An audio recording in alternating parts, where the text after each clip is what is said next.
Shane, guess what Hey, time it is? Guess what time it spring, is? spring Big football, right? 12.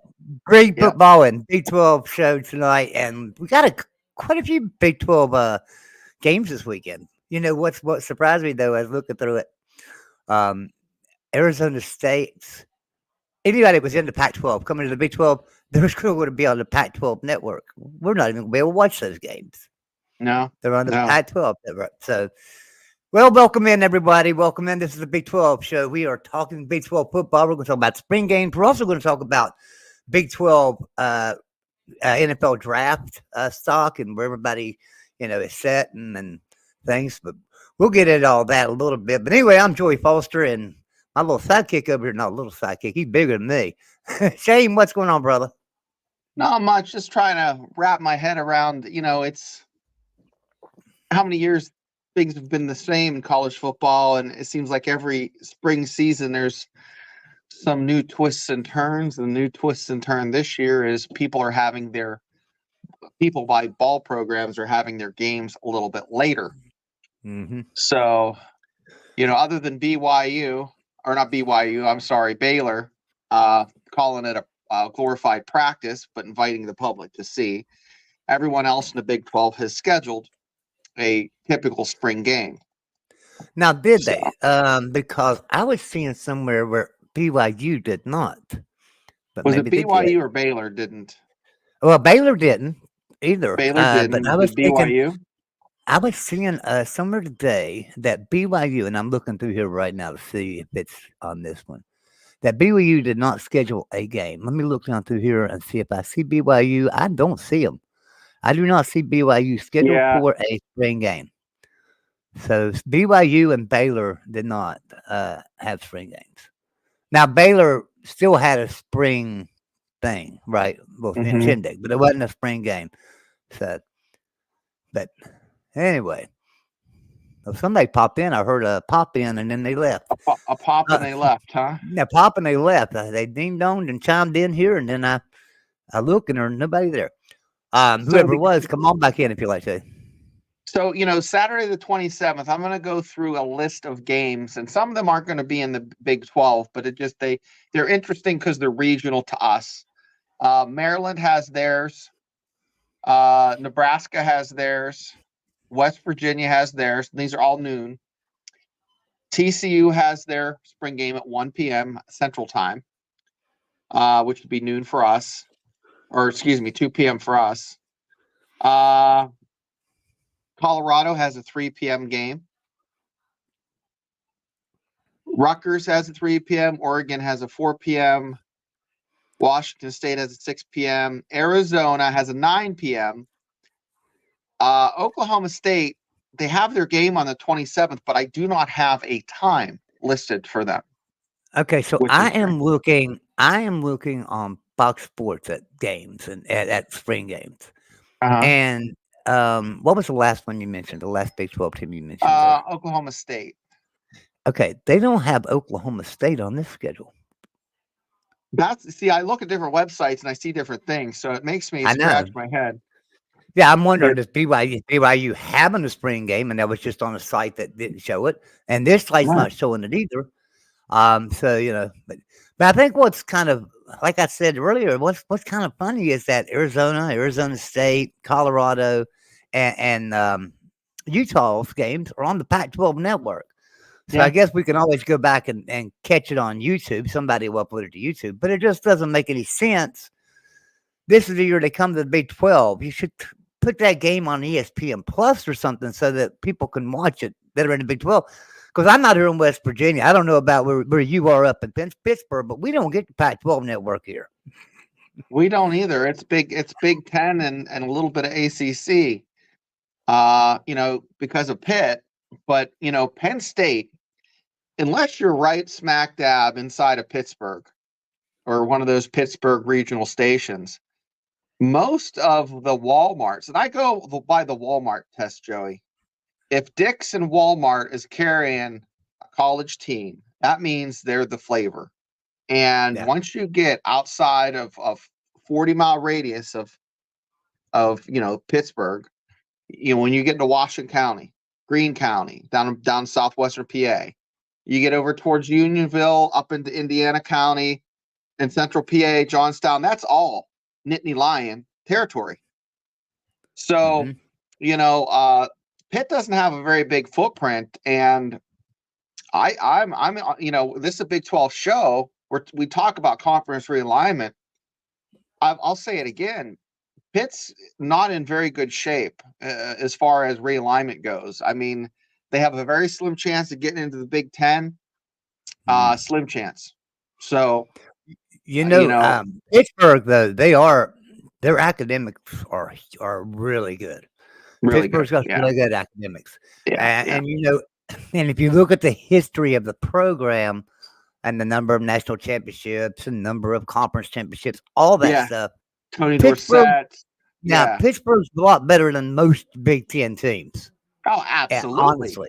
And let's go through, Joey. I know we go down to rabbit holes, but that's why this is a fun show. Okay. Yeah. Let's list the teams that Pitt is better than. I'll start with Northwestern. On a consistent basis, Pitt has better players and better program than Northwestern. Would you agree? Without a doubt. So that's Northwestern. Let's talk about Minnesota, the Golden Gophers. I would say 9 out of 10 years, Pitt's a better program. And Minnesota is one of them. They're good. PJ Fleck, their head coach, and he's a good coach. I like PJ Fleck. But now here's the thing about it. They're about an every 4-year team. Every 4 years, they got a really good team. Every 4 years. So, yeah. So, Pittsburgh's probably better than Minnesota on a consistent basis. Let's put Minnesota in the parking lot where we'll bring that back. So we already talked about Northwestern. Let's talk about Illinois. Oh, much better. Yeah. Yeah, I think they're a better football and basketball program. Yeah. So Illinois, Northwestern, we're covering that area. Purdue. Better than Purdue. Not in basketball, but better than Purdue in football. I would say they're pretty close, but I think they have a little bit of an edge. Okay. Mm-hmm. What about, Rutgers? Oh, a lot better than Rutgers and everything. I agree. I'd give that one. Maryland, I would say, is comparable. Would you say? Oh, wait, Maryland's not in the Big Ten. It's not. I'm sorry. No, Maryland is in the Big Ten. Yeah, I think they're in the ACC for some reason. Yeah, Maryland is they comparable. got it. Maryland, Maryland is comparable, but not with the history, not long-term history, right? I agree. I would say not academics. I would give Pitt the head nod there. So that's what we're down. 4 programs they're ahead on. What are some other programs in the Big Ten? How about Indiana? Better than Indiana in football. One. Not basketball, but better in Indiana football. Maybe even basketball now. You look at so let's take a look at some teams that they're not better, obviously, than Ohio State or Michigan. They're better in Michigan State. That is one that I would put with Minnesota. I think they're right on par with them. I would call that a dead heat. Minnesota, I'll give you, Joey, but I would say Michigan State is pretty close to Pitt. Yeah. So I mean, there's a lot of Wisconsin programs. Joey. Wisconsin's probably a better program, honestly. Football program, but not basketball program. I would make that. I would say Pitt would fall right below Wisconsin on the list. Yeah.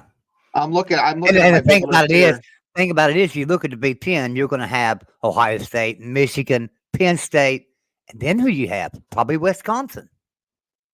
You know what? They would be in the top after looking at Nebraska. I would say Nebraska is a better program, even though they've been in the shitter. Well, Nebraska was a better program through the 90s and stuff. But you got to think. Say if you look at Pitt, they were better in the 60s and 70s than Nebraska ever was, and then they were better in the 80s than probably Nebraska was, except for the late 80s. When Tom Osborne got there. Tom Osborne got there and took over. That's when Nebraska made a good run, and that's when they became a really good. I mean, they were good, always good, but they were really. Since Tom Osborne, Nebraska's been kind of a dumpster fire, if you ask me. Okay, I think it's easier to pick the teams that are ahead of Pitt. Okay, and this is so we have Michigan, I have Michigan, Ohio State, Penn State. Would you say Iowa? Iowa, no. Iowa's right on par, I think. Right on par. Right on par. Yeah. So basically, they would be in the top of the middle tier of the Big Ten. You Right. know, and the way they talk and the way what the prognosticators are prognosticating is that they're going to be on the outside looking in, and their best place to fall is the Big 12.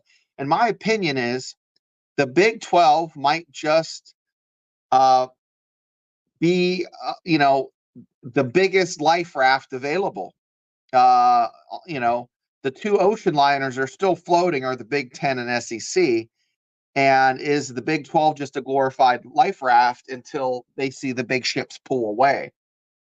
I don't know. I think we came danger close to having a separation in the college football playoffs of the haves and have-nots with Big 10 and Big 12.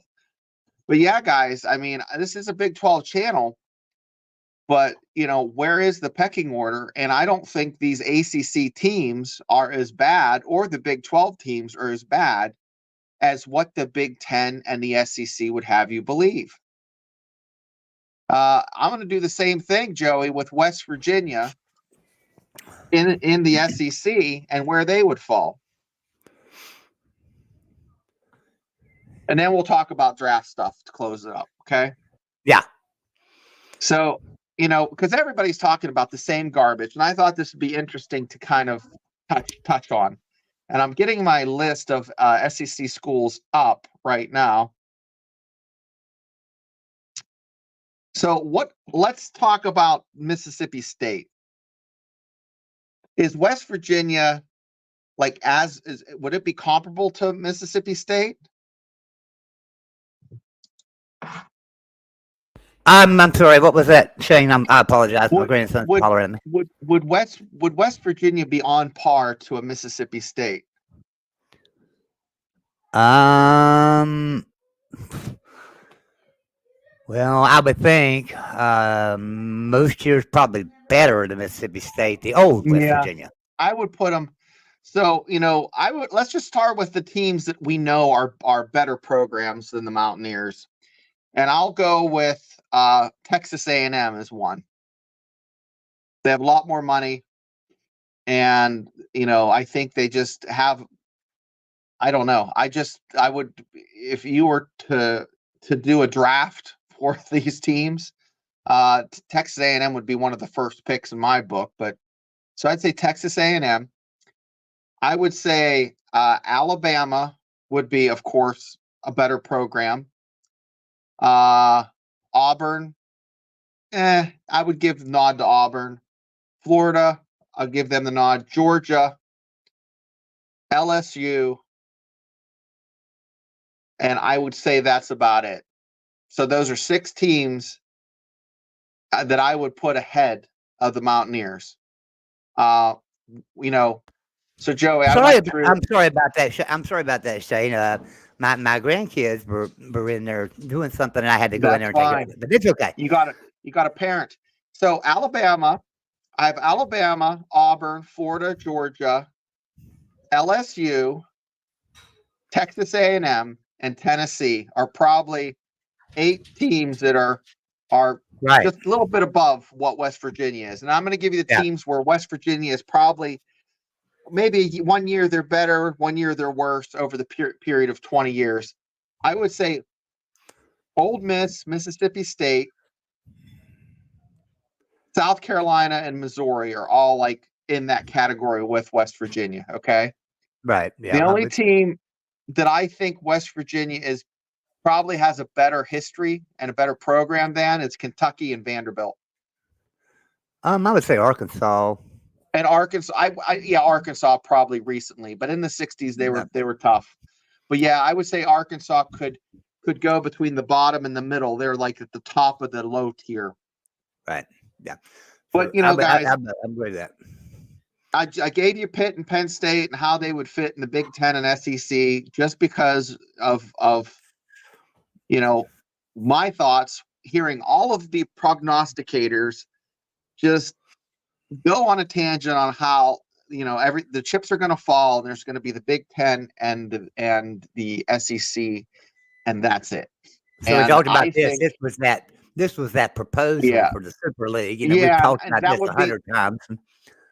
that would be lovely. But I don't think right now the two big kids in the sandbox are the Big Ten and the SEC. And we're on the outside with our shovel and our little bucket wanting to play. And we're just the Big Ten the Big Ten and Big 12. The Big Ten does not want to play with the Big 12. The SEC does not want to play with the Big 12 or the ACC. So, Yeah. I mentioned before, I think the Big 12 is like there's two big ocean liners, and we're a giant life raft for the ACC. Now, people are going to scramble and try to get on those two ocean liners, but there's only so many seats on that. And, we just need to be patient. And like Kuz said, on Kuz's corner, enjoy what we have, a competitive Big 12 with parity while we have it. So What are your thoughts with that? Yeah, I'm kind of in agreement with you. I look at a lot of programs, so yeah, I agree. You're right that they're in the sandbox and they're playing, and we're on the outside looking in. And the problem is when they get through playing in the sandbox, are they going to poop and pee in it before we get to? Yeah. So I'm just wondering, what is the SEC and Big Ten going to do next? What's going to be their next move? Because listen, let's face it, West Virginia or Big 12 is not in a position to just grab any team. But guess who is? The SEC and Big Ten are in a position to grab any team they want. You're right. And I think who's driving those two big ships is ESPN and Fox. And, there's no way around. People want to say, we like the regional because we're old school. Okay. But the new kids being 25 and under, want to see Florida State play Oregon. They want to see UCLA play Penn State. They want to see Notre Dame play Texas. They want to see those big name, big brands bash heads every now and then. I dig Virginia Tech, West Virginia. I dig Iowa State. I dig the regional games. Me, that's what I like. But, I just have to defer to you. So hold on one second. Okay. So there's one more thing I want to talk about too. And that is the fact that next year, 2025, Farmageddon is going to be played overseas. So I don't know. And that was supposed to be a home game for Kansas State this year, I believe. Yeah. And so now it's going to be played overseas. So Kansas what happens State, to that revenue? Yeah. They play the last game of the year, Kansas State and Iowa State, and they play the first game of the year next year. They play the last game of the year this year, first game of the year next year. Now, while that might be bad for Kansas State and Iowa State to not be playing their Farmageddon rivalry right there, in the vicinity, it's really good for the Big 12 that we're getting out. It's something that we never did before. So I like the idea that we're looking at Mexico, we're looking at Ireland, we're looking overseas to see different venues for a game or two every year, and I think that's okay. Now, I don't agree with these rivalry games though, because rivalry games, the part of the fun of a rivalry game is being there, going to it, right? So why would you take a rivalry game and put it over? You're not going to have a margarita and go into a football game in Mexico, or go to Ireland and play. They're just, the fans aren't going to be spending the money they would in Manhattan, Kansas. Just let Iowa State and Houston play in that game. That's not a rivalry, and nobody would really care so much. These cats aren't going to care about Willie the Wildcat. you Nah. know. So we have a guest in the back room who'd like to come in, and I guess might have a question for us, or just want to make a statement. Mr. Yeah, Mountaineer there with Kenny. How you doing, Kenny? Can't even see you, man. I'm looking at your Kenny's ceiling. hiding. There he is. I'm No, sorry. he's eating. He's eating. What's going on, Kenny? Not much, guys. Here, let me get this out of my mouth. Okay. Okay. So You're fine, man. Uh-oh. talking What happened to about Shane? Wow, you about popped out where and popped back in. where Pitt and West Virginia would fall if they went to the Big Ten and went to the SEC. What are your thoughts? Do you think there's a chance, a snowball's chance in hell, when Armageddon happens and the Big 12 falls apart? And I'm just saying, this is like a glass half empty type of scenario, because the Big 12 is never going to catch up to the SEC. It's never going to be the SEC light or the Big 10 light. It's always going to be that odd man out. Well, if you look back, back when we were doing real good with Pat White and all them, we were almost getting ready. We should have been in the SEC before Missouri. We would have done better than Missouri. Oh, absolutely. So I really believe that we have a shot at getting in the SEC, because Yeah. I really think the SEC wants that rival of Pitt and West Virginia. Well, I don't think the that SEC would take Pitt. Yeah. I just don't believe SEC would SEC not would take. Pitt. I don't think they would even take a look at Pitt, but I think they have a slim chance of getting into the Big Ten. But then you have North Carolina, or UNC, I should say. Their brand is in a better place than what West Virginia was in 2007, 2008. I think that was the peak of what the West Virginia stock was. Now the stock for the Big 12, the high valued ones are Utah. Well, West Virginia still has a very high valued stock in the Big 12. I think it's one of the probably the top three. Okay. But you have Utah, Colorado's stock is climbing, at least for now, until Dion leaves. And I think he's going to be gone within 18 months, guys. He's once his son graduates, I think he's going to make like horse poop and hit the trail. Well, I don't know about that. He's going to have to start winning some games, because he's not going to be, if he has another year like last year. Right. You know, bottom line, people are going to stop looking at him. People are going to stop saying, you know, well, Dion knows what he's doing over there, because it's pretty obvious to me.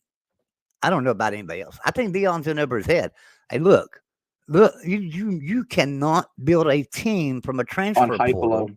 Yeah. And hype. Right. On a transfer portal and hype, you cannot build a team. That's not going to build a team. You might get some great players. He's getting a lot of 4 and 5 star players, right? Problem is that a lot of them only have a year or two of eligibility, and that's not enough time to gel together. They're not going to be a team. There's going to be a bunch of good players out there. Well, guess what? A team will beat a bunch of good players any day. A team will beat a bunch of good players any day. Is that my internet that keeps dropping things, or is that you guys? No, Kenny, I think is dropping. But okay. No, I'm really interested to see what happens there. But we have some good Big 12 players getting ready to go into the draft. I'm going to run through some of these guys, and you tell me if they're going to be as good as what we think they are going to be. Let me pull up my prospect sheet. You know, number one, I'm not going to talk about Texas and Oklahoma players. I'm not going to do it. There is no need. There's absolutely no need talking about. It's just like it wouldn't be right for us to talk about Texas and Oklahoma, especially after I sat here and said Pac-12 shouldn't be showing Colorado and the Four Corner Schools spring games on the Pac-12 network. It should be in the Big 12. So Texas, Oklahoma should be out. So, yeah, I agree. That's like trying to get a hamburger before 11 at McDonald's. You know, some things are just not right. You know what I mean?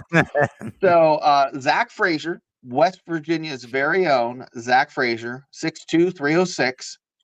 He's a center for all the folks that are Big 12 fans that don't know. He is the number one guy on the board for West Virginia, for the Big 12. Okay.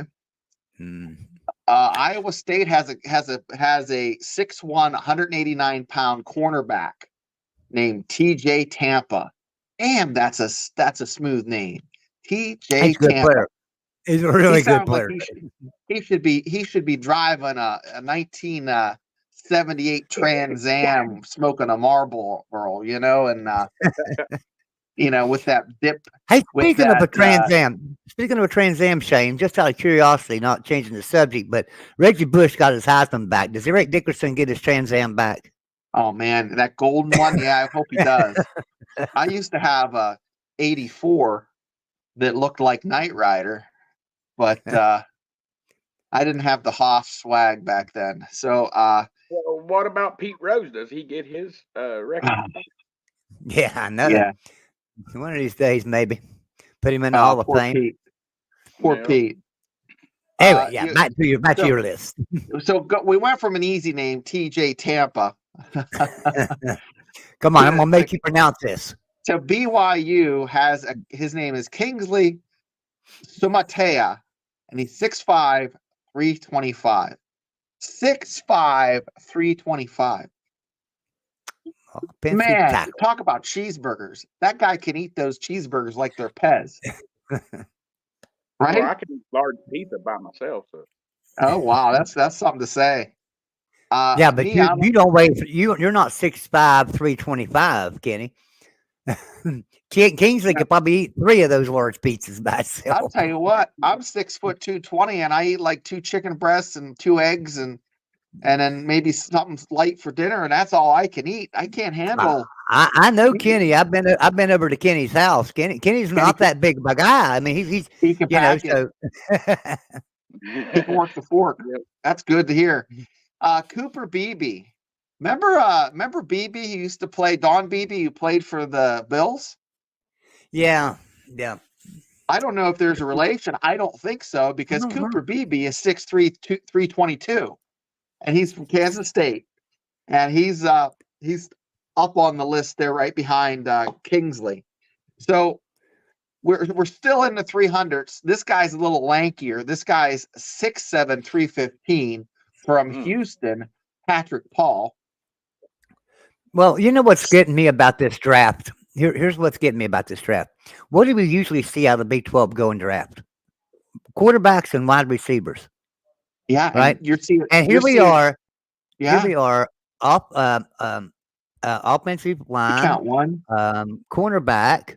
Offensive tackle. Offensive guard. Offensive tackle. Everybody's playing on the line. It's in the trenches now. 7 out of 10 guys are offensive tackles or a cornerback, and then you have, then we go after Patrick Paul. We have Tavania Sanders, but he's from Texas. I'm not even going to count him. You have Brandon Coleman from TCU. He's an offensive tackle. He's 6'5", 325. And then we get to a safety from Texas Tech. Darian Taylor Demerson, then he goes. It's not until probably the 10th, 11th, 12th person we get to a tight end, an edge rusher, and a wide receiver, and that would be Ben Sinnott from Kansas State, it's a tight end. Austin Booker from Kansas is an edge rusher, and Javon Baker is our first receiver, and he's from UCF. Guys, that's the board I have. I mean, I have more. You go into running backs, they have TCU has Amani Bailey, but there's not. So Javon Baker, the wide receiver from UCF, he's projected to go very late 3rd round. So is Austin Booker, the edge rusher out of Kansas, very late 3rd round. Right. So you're, but all of your guys that have a chance to go in the 1st and 2nd round out of the Big 12, out of the new Big 12, are the offensive tackles. Cincinnati's quarterback is projected as like the 470th best guy, and you have, who's the other quarterback that I saw there? That John Plumlee from UCF. He's going to be he's probably going to go undrafted but be picked up, but he's kind of small. He's 6 foot 200 pounds. That's just, unless you're lightning fast and have that quick twitch, you're not gonna, there's no little guys anymore playing ball like Doug Flutie. Right. I don't know that Plumlee's going to get picked up. I got a question for you, Shane. I Sure. heard that most of the linemen that have went into the draft this year, most of them come from the Big 12. Is that correct? Most of the what? A lot are coming from the Big 12, but you still have the SEC and Big 10 still have a lot of big burly Oh, dudes. yeah. ACC has that kid from Duke, Burton, who's a huge. He's going to be probably a top 30 pick. He's a first round guy for sure. His name's Yeah, there's no doubt about it John that Burton from Duke. So there's some, and then Oregon State has that Fagua. He's a Samoan kid that's just Faago is how you spell. I think spell his last name. He's just a monster. There's a lot of really good. I've never seen this much depth of centers. Like that Johnson Powers from Oregon is a number one draft, is a top 10 draft pick probably for a center to go that high. Zach Frazier is right behind him, and then you have a guy from Georgia that might be a fourth round pick at center. There's a lot of really quality centers, but yeah, there's a lot of offensive linemen in the Big 12 this year, where usually it's, like Joey said, you have a lot of receivers, a lot of quarterbacks that are really good going. Yeah, I mean, think about it. Think about it. If you think about quarterbacks out of the Big 12, you've got to get set and think Patrick Mahomes, and Geno Smith. I mean, and you think about wide receivers. I mean, my goodness, we've had a lot of them through the years. Michael Crabtree, Davon Austin, Stephen Bailey. It's always been Big 12 has always been quarterback and wide receiver centered in the Big 12, in my opinion. Now, don't get me wrong. There's been quite a few linemen go in there, and edge rushers go in. Even in the first round, West Virginia had a first round draft pick in 2011 with Isaiah Bruce. Not Isaiah Bruce. Bruce Urban. Yeah, an edge rusher. Bruce Urban. Yeah, Bruce Urban. So he went first round, but that's the last time I can remember a first round draft pick off of a line, off of like an edge rusher or something, off of a defensive line or an edge rusher or an offensive. That's the last first round draft pick I can remember out of West Virginia. That was a lineman or an edge rusher. All of them been quarterbacks, wide receivers, running backs, right? So, so we're kind of in uncharted territory here for the Big 12. Now, I will say this: you said that Kenny, you mentioned that you had heard that most of offensive tackles in the draft this year are going to come out of the Big 12. And maybe if you figure in Texas and Oklahoma in that, there might be a possibility. Yeah, I'm going to read through some of the Texas guys and Oklahoma guys. They have a defensive lineman is the number one guy on the board for Texas. Byron Murphy II. He's 6'1", 293. Oklahoma has a giant guy. He's 6'8", 322. Tyler Gooden. And then Texas has Xavier. Sorry, Shane. I'll be right back. Okay. Xavier Worthy is a wide receiver, guys, and he's from Texas. He's 6'1". He's not he's not a lanky dude, and he's kind of small, but he's really fast. I can see him playing slot. But, I don't really know what to say other than what's that, Ken? I said, I'm sorry, I didn't mean to interrupt you. I said, I've got a thought for you. Uh-huh. I've noticed a trend with the drafting. Some years they'll go for like just receivers and running backs and quarterbacks and stuff, that of that nature. But then I see them switching to getting cornerbacks and linemen. That's true. They're not risking they're taking you'll see Michael Penix go lower or go later in the draft than what people anticipated. People aren't risking. This is what I've been reading and what they're forecasting. And this is true with running backs. They're not taking running backs in the top couple picks like they did 10 years ago. They're taking offensive linemen and your edge rushers and your cornerbacks, and then there's going to be a couple receivers like Harrison Jr. Marvin Harrison Jr., he's going to be like the best receiver, number one guy taken, I think.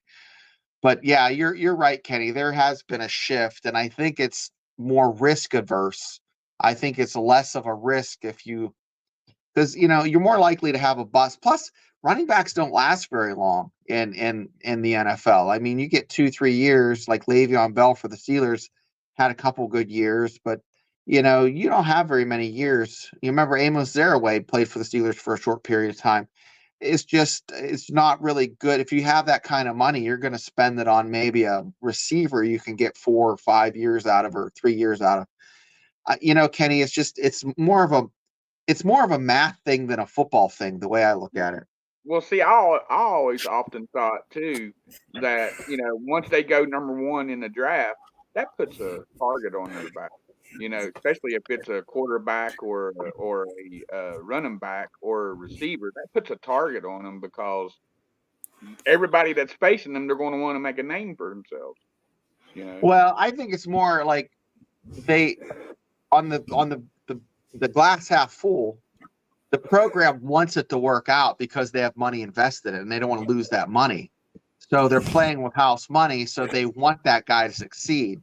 If they do that with, a 6th round pick or someone they just signed, after the draft, it's no skin off their back if they cut them. You see what I'm saying? So if it comes down to 2 guys that are just maybe that guy that was drafted in the 1st round is just a little bit under that other guy. They have money vested in that cat. They're not gonna cut sling load or cut bait and keep fishing. They're gonna let the other guy go. I mean, that's just the way it is. Plus, they don't want to look bad. You don't look at the Steelers with Kenny Pickett. They kept him longer than they probably should have, but I don't know. Maybe that's because he went to Pitt. I feel that way, but. Oh, yeah, Ben Roethlisberger too. So you cover Pittsburgh Steelers, Shane. Yeah. I know that they're really high on Zach Frazier. They are. But I've heard the Cowboys are really high on Zach Frazier as well. And Mike shared that with us last week. Yeah. Right. And then I heard just today that possibly Kansas City is looking at him. Yep. The Eagles. I mean, there's all kinds. There's like 5. There's 5 teams that I know that are vying for him. So I guess my question to you is, since you follow the Pittsburgh Steelers, did you see them trading up to grab a Zach Frazier, or do you see them holding back and taking him in the 2nd round? I see them trading up and getting like the 30th pick or maybe because right now their 2nd pick is the 50th or 51st. So they have the 20th and they have the 51st. I don't think they'll take Zach in the 20th pick. That'll be very unlikely. I think they're going to try to get a receiver or like offensive tackle, something of that sort. Now, I can see them trading up because the Steelers initially thought, before Zach Frazier opened his mouth and everybody realized how bright he is, that he could learn a playbook quick. He was more than likely going to be in that 45 to 55 range of being selected. But I don't think that's the case now.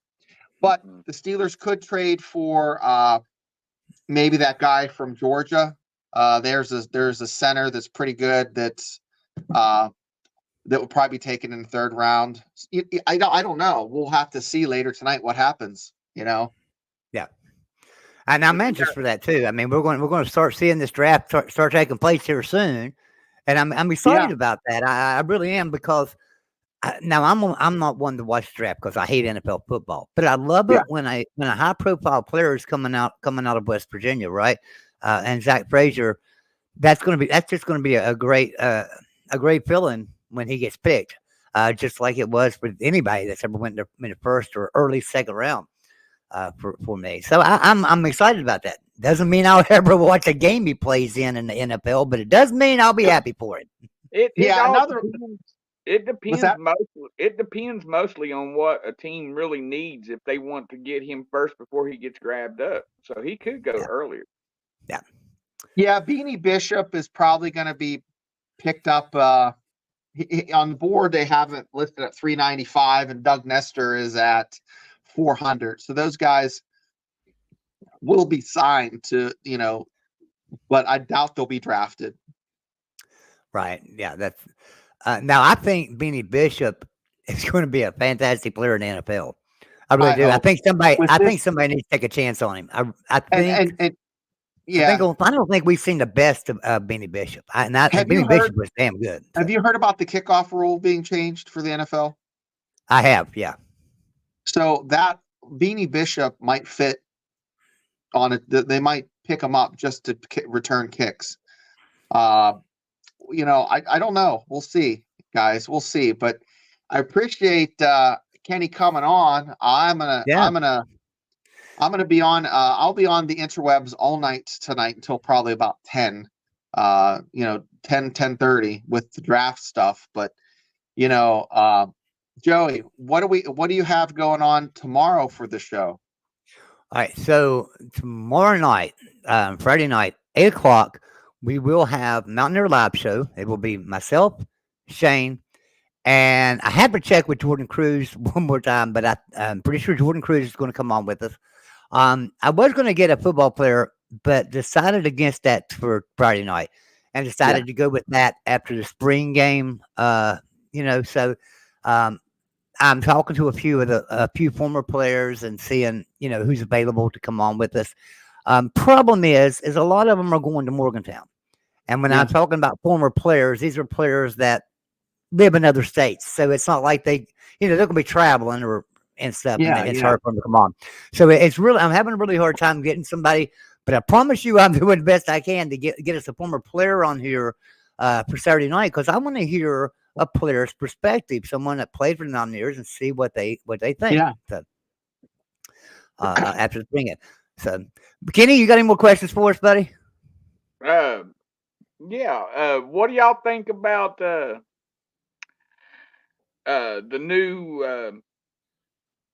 new player that DeVries is getting, Okinawa? Oh yeah. Oh yeah. That's a strong pickup. He's from Duquesne, and then what was it? Illinois, some directional school in Illinois. Picking when he committed today, when that happened, I thought to myself, hey, there might be a possibility that one or two of these players that had decided to transfer and stuff may come back and may see some hope getting such players like that, because this is a good player, right? I mean, this guy's really good. Yeah, here's the thing, and this is where I gather. I mean, he was a 3-star. He was a 3-star, guy out of high school, but he's a really good defender. Like, not good. He's a great defender. He's super athletic. He is, a below average score for his size and athleticism. But he has a real 11. What is it? 11 points a game, 11.6 or something like that. I wouldn't even look at the points, because there's a couple games he had 20. I would look at the fact that they need to work with his shot a little bit. But here's the thing, Joey. I think it's easier to work on a guy's shot than it is to get him to play defense. And this guy is athletic. He is like a Tshiebwe, like a small version of Tshiebwe, defensively. Okay. Because he's 6'8", he's not like 6'10". I think he's going to play in the 4. If they have other guards in there, he's going to be a 4. We'll see what happens. I'm excited. He's very athletic. He's long. DeVries was I was bitching and moaning because he was bringing in guys that were like 6'1". And I nothing against guys that are 6'1". It's just this is not the Missouri Valley. This is not a mid conference. This is the freaking Big 12, and you're going to be playing Kansas, and you're going to be playing, Houston and BYU, and every week you're going to have these long, lanky, 6'5" shooting guards, 6'6" shooting guards to guard, and a 6-foot guy just can't do that. But this guy, he could match. I think this guy defensively can match up on anybody, and he will rebound, and he will defend the ball, defend the basket, and that's exactly what this coach wants in order to build that I think they're going to be a defense first program, and they're going to make their juice off of turnovers and rebounds, and you're going to see them just off the miss. They're going to get the ball in transition and try to score quickly. My opinion. So, That's it. And I right. think we're also going to pick up Wright too. I want to say to the chat out there and everybody watching, yeah, this is a Big 12 show. I know we're talking about West Virginia a lot. We're West Virginia fans. It's a West Virginia channel. We're going to resort to West Virginia from time to time, but I'll tell you another team that's doing really, really well this year and going to have one hell of a basketball team next year, Iowa State. Yep. Iowa State's going to have a really good team next year. So yeah, it's going to be it's going to be like the island of cannibals. Everybody's going to eat their own, and it's going to be a bloodbath in the Big 12. And I think in order to be successful in that conference, day in and day out, the one thing that translates when you're not shooting is defense. So, my thoughts. Hey, Joey, what do you think about Wright coming aboard to solidify with Tucker DeVries? well, is he? From what I'm hearing, he's about to commit. I've not heard that. So, have you heard that, Shane? I haven't. I'm just looking it up again right now. I've not heard that. So now, if he does, I'm going to tell you right now, with the way we are right now, West Virginia in basketball, any pickup is a good pickup right now, right? We don't have anybody. We had 2 players. Well, no, we had 1 player left, right? Because the other one transferred. We had 2 players, 1 transferred. We got 1 player left, right? From last year's team. 1 player is not a basketball team, and so we have to go out and find 14, 15 people really quick. And the transfer portal is not going to be open forever. Now, it's open longer in basketball than it is in football right now, but still, you know, DeVries got his work cut out for him. Now, he's doing a fantastic job, right? So we've picked up quite a few, and I think there'll be quite a few others. And I think what's really smart about DeVries is he's not just grabbing players to be grabbing players. And I think that's something that I would do. I would probably panic if I was in his. Yeah, I would have too. I would have been in a panic, and I would just be grabbing. I would be like Deion Sanders. We're just grabbing everybody, you know, and then we'll weed them out. So I think that DeVries is doing a great job saying, hey, we want players that want to be here, that want to play here, and can commit and contribute to the community and the program.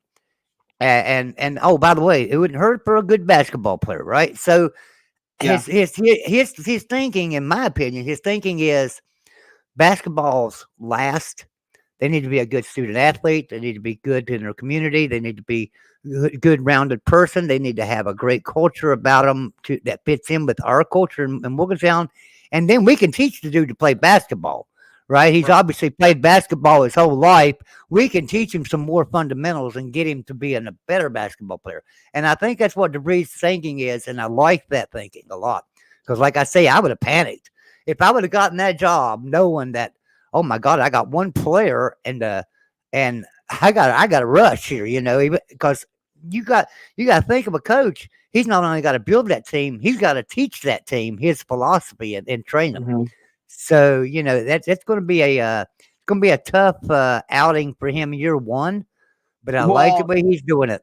It helps that his son is a good baller and understands, you know, has a high basketball IQ and understands the philosophy. And I think it helps you recruit. And then also, you know, I think I was really nervous until they got that Chester Frazier, you know, so I think he's a fantastic pickup. He's more of a defensive minded coach. I think he was at Illinois before, but he's from the DC area, and he can recruit Baltimore, DC, Northern Virginia, Philly.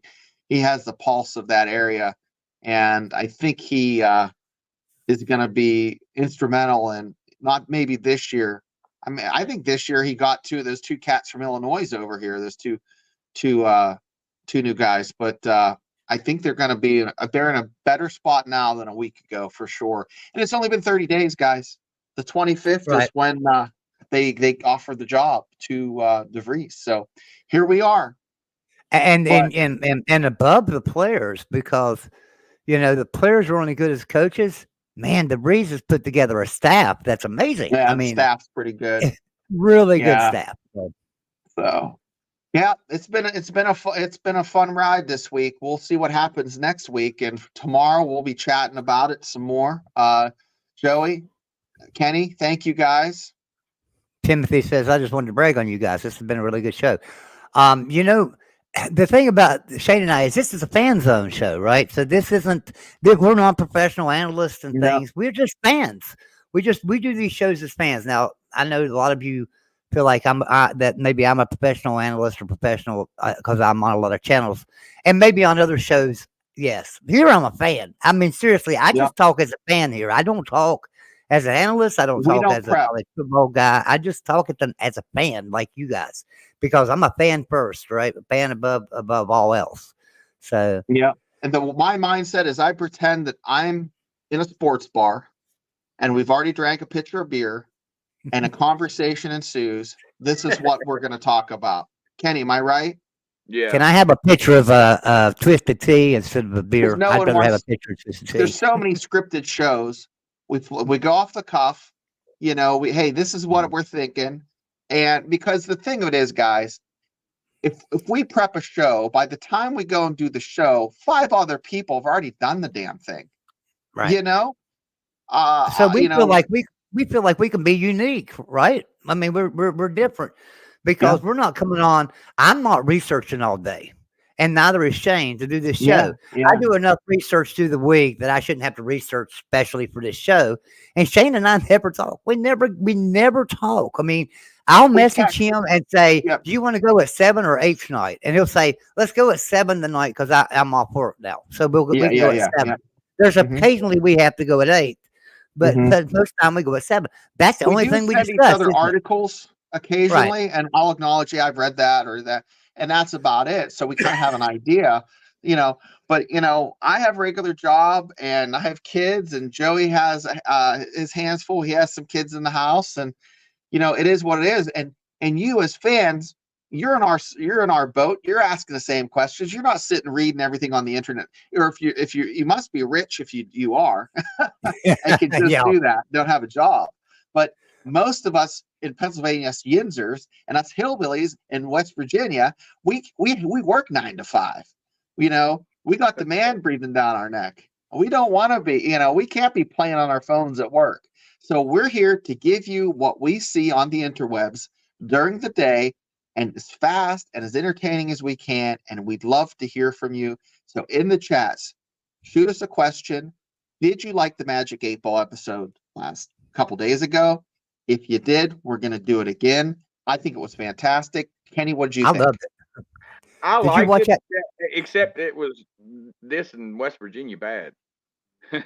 Well, that's accurate then. Everybody disses West Virginia. So I wanted to share this with everyone.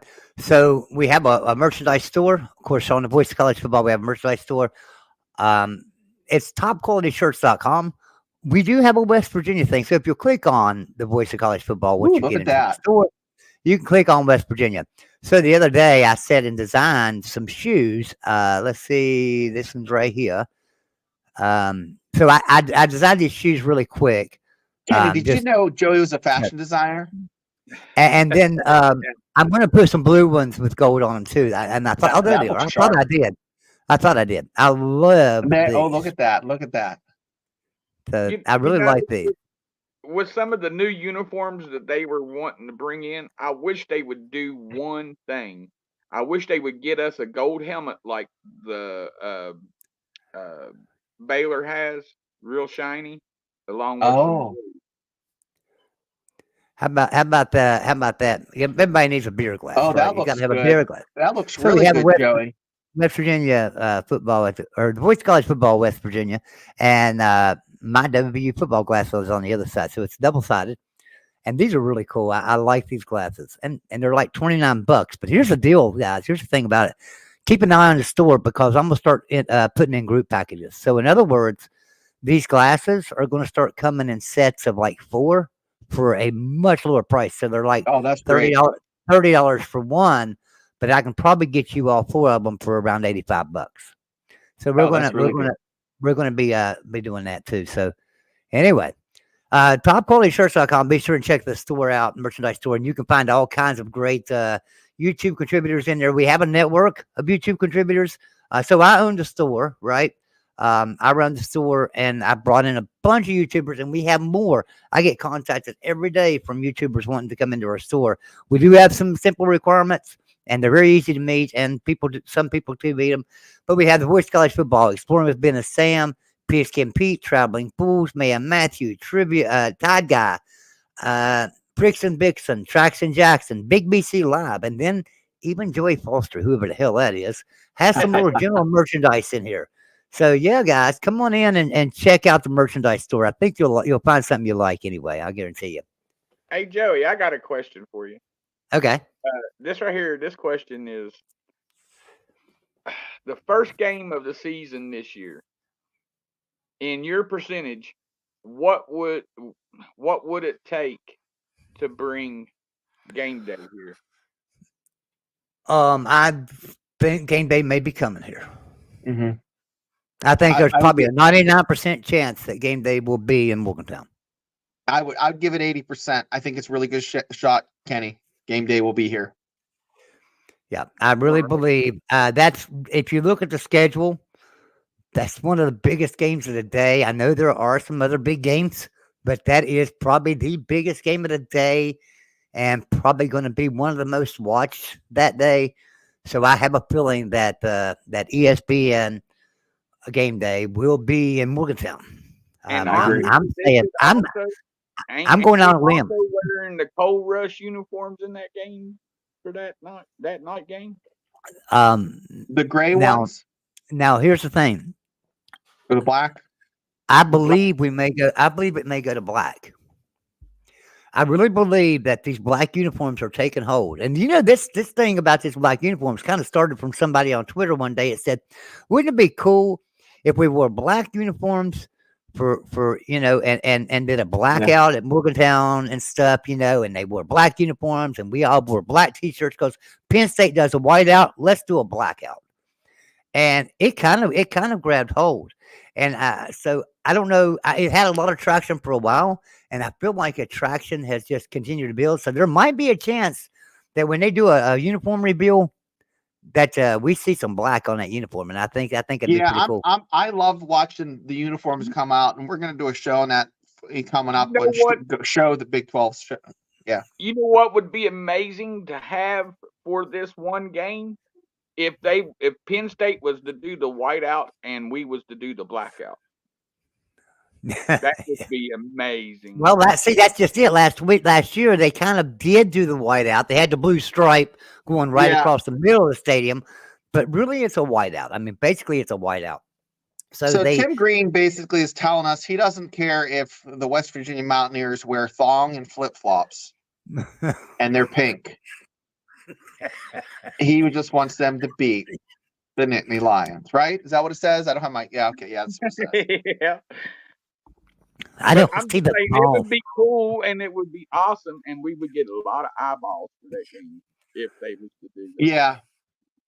Yeah, it would have to be, nicely done. I don't want to see like all black with like gray numbers. I'm a little bit of a traditionalist. I do like the Oregon. You don't know what the hell they're going to come out with type of uniform deal. But with West Virginia, it has to like pay respect to the coal miners, the heritage.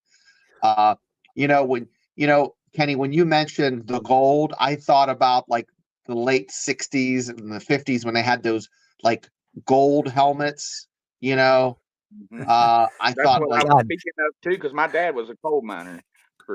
So it would have to be like those, like what was it, 2012 that they had the uniforms with the gray on them with the coal seam. I could see that more than that stupid Country Roads one with 79. That didn't do much for me. I just want a nice, clean, crisp uniform. My favorite is the blue helmet. with the white and the blue pants. That's one of my favorite uniforms. I do like See, I've always wanted West Virginia to have the helmets, the real nice snazzy helmets, the shiny helmets like I've seen other teams get. the metallic, like the metallic fleck, the pearls and Yeah. the candies. Yeah, I like that too. Yeah, I would like to see like a blue, but the matte. They do Yes. the matte, and the matte looks pretty good. Yeah, but hey, Kenny, thanks for coming on. Love it. Joey, once again, always a pleasure. Yeah, Check we us had a out great tomorrow time. night. We had a great show, guys. Yeah, y'all be sure and come back tomorrow night, 8 o'clock. Kenny, I appreciate you coming in with us tonight. Let's go watch this NFL draft. Listen, I think that's where everybody is right now, is like watching the NFL draft. And we were up there for a while, and our numbers have dropped because everybody's probably tuning over to that. So we will see everybody tomorrow night, 8 o'clock sharp, for Mountaineer Live. Kenny, thanks for coming on with us tonight, buddy. I appreciate it. And I appreciate my time and y'all letting me come on and say what I needed to say. And thank you very much. Anytime, brother. Anytime. All right, everyone. You guys have a great night. We love you. We appreciate you guys tuning in, and we will see you tomorrow night.